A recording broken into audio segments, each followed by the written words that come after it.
আলাইকুম। আমরা আজকে একটা কন্ট্রোলার কাজ করতেছি, দেখতেছেন। কন্ট্রোলারটা হলো RFL কোম্পানির। কন্ট্রোলারটার প্রবলেম হয়েছে,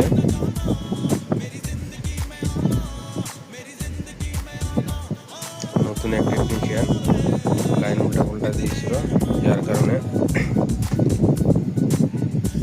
মোটরটার কোনো সিগন্যাল ছিল না। আমরা এটা কাজ করছি এখন। লাইন কমপ্লিট আছে, আমি আপনাদের আবার লাইন দিয়ে দেখাই।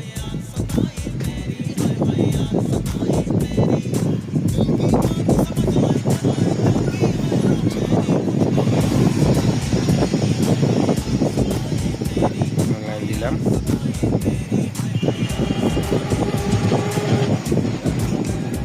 এই যে দুটা সিগন্যাল মারতেছে, সবুজ আর রেড। এই যে রেডটা হলো পিক আপের আর সবুজটা হলো মোটরের। আমাদের কাছে এখন মোটর পিক আপ কোনটা লাগায় না, যার কারণে এই সিগন্যালটা দিচ্ছে। এই দেখতে, এটা রেড পিক আপ লস, এবং মোটর হলো এটা মোটর প্রবলেম সবুজ, ওভার ভোল্টেজ। ইয়েলো কালার হলো কন্ট্রোলার প্রবলেম, সাদাটা হলো ব্রেক লস, আর এই যে এটা হলো কমলা colour battery low. Smart controller, এই দেখেন, এই যে লাইন, এগুলো লাইন লাগাইছিল উল্টা পাল্টা, এই যে লাইন কাটে কুটে লাগাইছে, দেখেন। এটা আমরা সার্ভিসিং করছি, আপনাদের দেখাচ্ছি। এই দেখেন কন্ট্রোলারটা,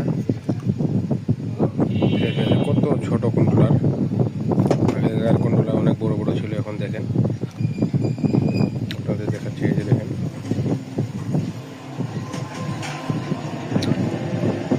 20 মাস একটা কন্ট্রোলার। আপনাদের একটু কন্ট্রোলার লাইনগুলো দেখাচ্ছি। এই দেখেন, এটা হাই স্পিডের লাইন, এটা মোটরের সেন্সরের লাইন, যে পিক আপের লাইন, এগুলো কেটে দিয়েছে।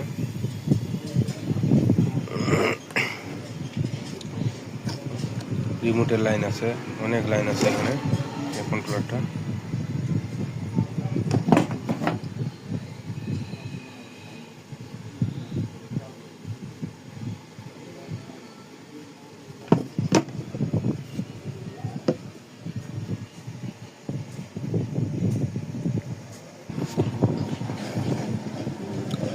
আপনারা কিভাবে বুঝবেন এটা 48 ভোল্ট কন্ট্রোলার না 60 ভোল্ট? আমি আপনাদের একটা সিম্পল জিনিস বুঝিয়ে দিই।